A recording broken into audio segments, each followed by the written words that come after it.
Good evening guys, hope you're all well and doing good. I'm just doing a wee video that's been promised for a long time.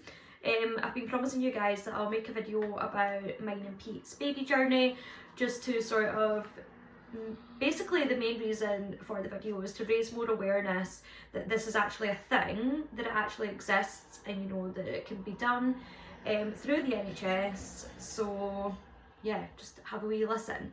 So this is a way that you can remove a genetic feature from DNA when you're having children. And I'm probably not the best at explaining it in the right medical terms and stuff, so I think the easiest thing to do would just be to read the letter. This has been going on for a long time, so please, if you have a genetic condition and you're thinking about having children in the future and you are looking at maybe removing that from their DNA, get in touch with your doctor as soon as you can. Even if you're like nowhere near ready to have children, but you know that they'll be in your future, or you think they might be in your future, just get in touch with them, get yourself like on the books and get the ball rolling, because this has been ongoing for years. Okay, so it was finally decided back in May, May 2022. I'm like, that's not even been yet. No, God, we're already in October, Rachel. Okay, so in May 2022, we decided that we were going to go ahead with PGD. Boa! Sorry guys, but I can't be bothered starting again, so we'll just roll with that. Now, also, I should just make people aware that this might be a bit of a lengthy video. It might take 5 to 10. Boa! Just wait for him to get the way. Right, he's away. Now it might take like 5 to 10 minutes to read through this, so I won't be offended if you switch off. Even if you're friends or family or whatever, I won't be offended. It's probably more interesting for people that have genetic conditions. So the first step in the process is just to identify the genetic alteration causing your condition. Obviously, my wee brain, when like, there must be a way for us to, there must be something that they can do to remove that DNA. There must be. So I just phoned them and just asked the doctors what they could do, and I was surprised that there is something in place there, PGD, but they don't really scream and shout about it. They don't even make people aware, like people that have genetic conditions, they aren't even made aware of this. So you really need to like go in and ask them about it, ask them for it, be persistent with your doctors, because this is kept quite hush hush, in my opinion anyway. So I'm just going to read out what PGD now is.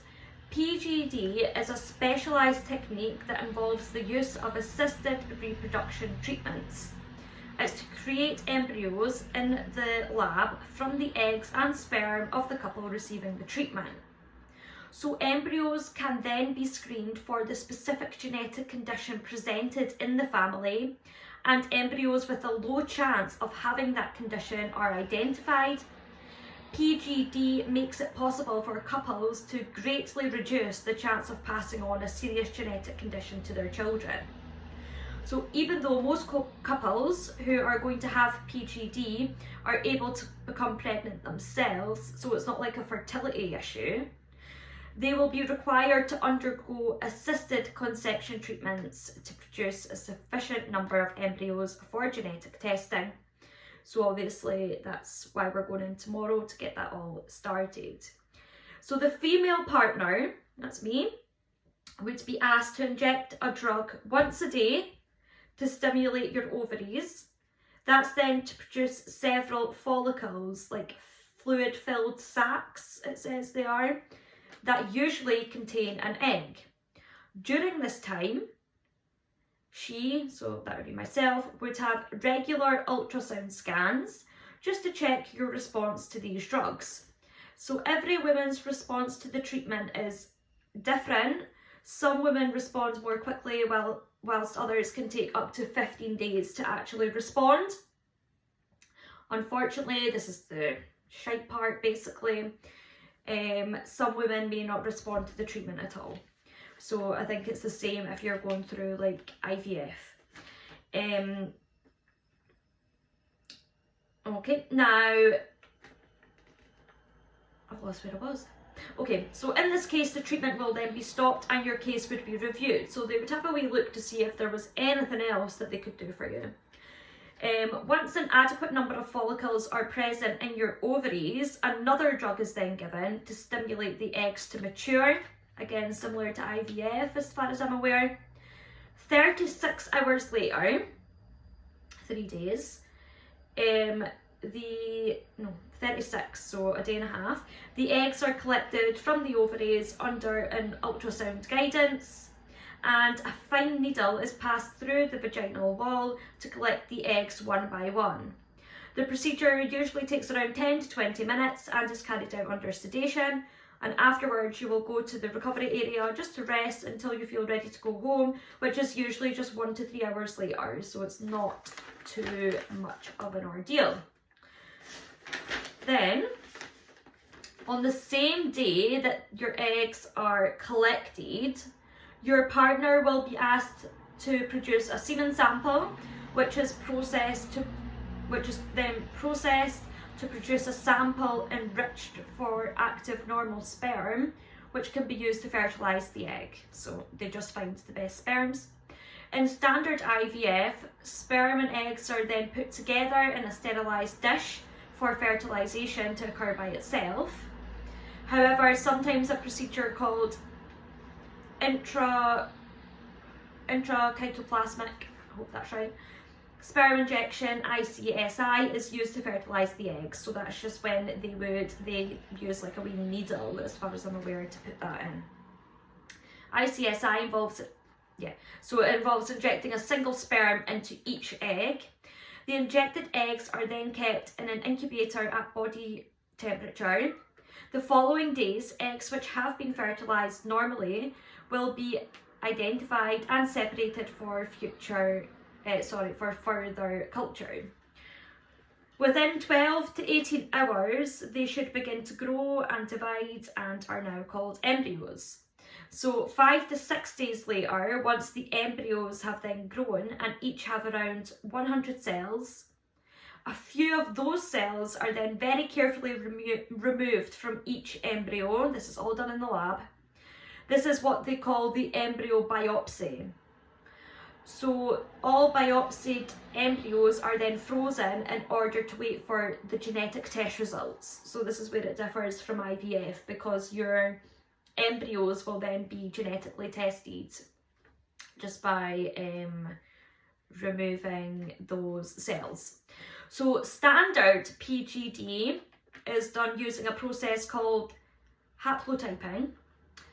Laboratory workup is usually completed prior to IVF starting.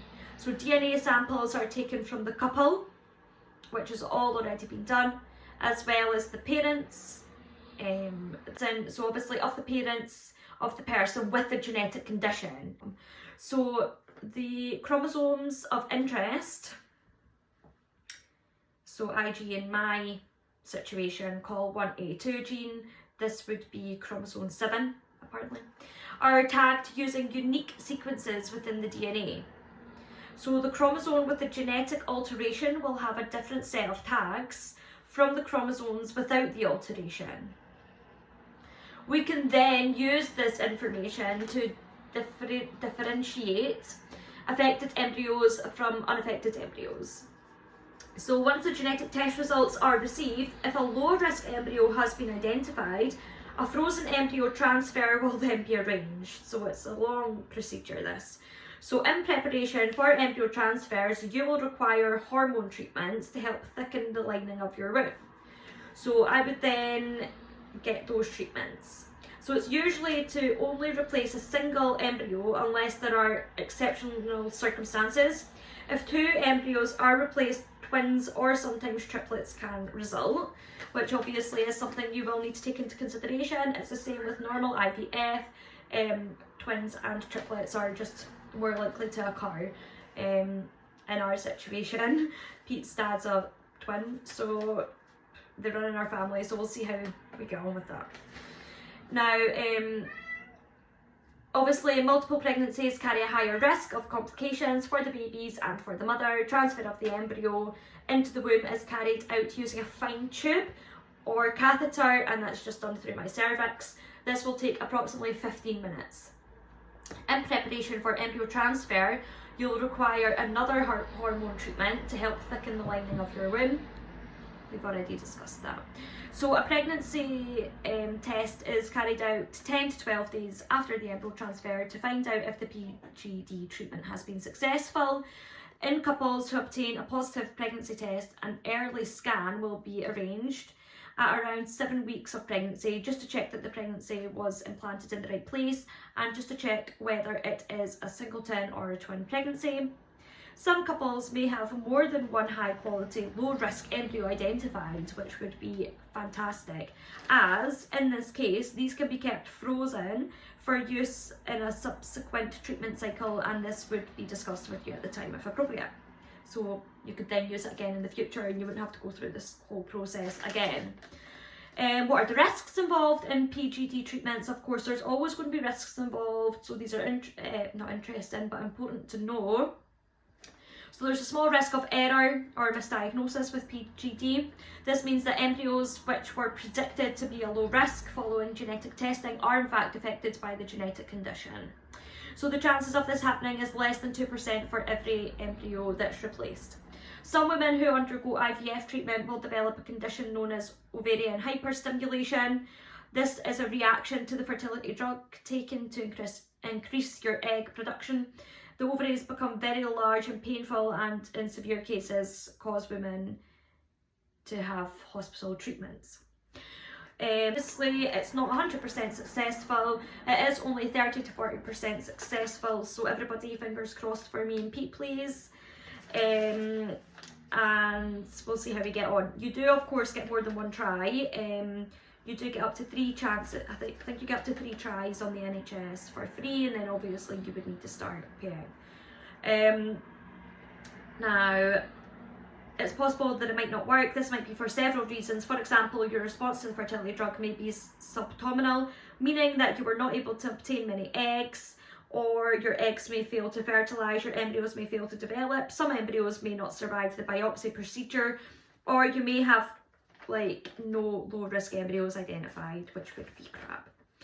To be eligible, you need to be in a stable relationship with your partner, living together for a minimum of 2 years. You need to be referred before the female partner's 39th birthday. If you're over the age of 39, it's just they just won't do it. So sorry about that. And the female partner's BMI must be between 18.5 and 30, so you need to be of a healthy weight. Both partners must be non-smoking for at least 3 years prior to treatment and continue to be non-smoking during the treatment, which is obviously realistic that you can't smoke during pregnancies anyway. And the female partner must have an anti-Müllerian hormone level greater than 7.5. They check that for you. Mine's fine, so hopefully that's fine for all of you guys.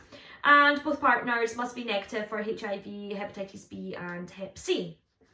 If couples meet all of the above criteria, they'd be eligible for, yeah, that's it, so 3 full cycles of your PGD treatments. So yeah, that's the sum up. That's what's going on.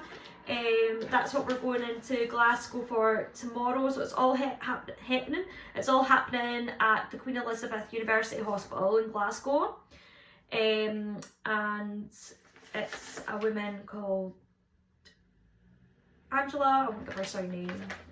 Probably shouldn't do that for data protection, but her name's Angela and she's a genetic counsellor at the Queen Elizabeth University Hospital in Glasgow.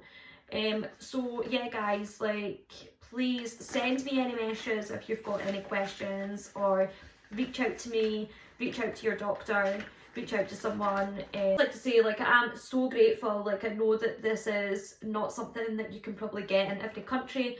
I'm really grateful that we have the option to do this in Scotland. It really is amazing, and like the way that medicine is just getting better and better and better. Like, I'm so hopeful that, you know, we'll be able to hopefully get rid of all these horrible genetic conditions that are out there. Obviously there's way more than just mine, so I'm really hoping that we find a way to get rid of all these conditions and just like live much healthier lifestyles.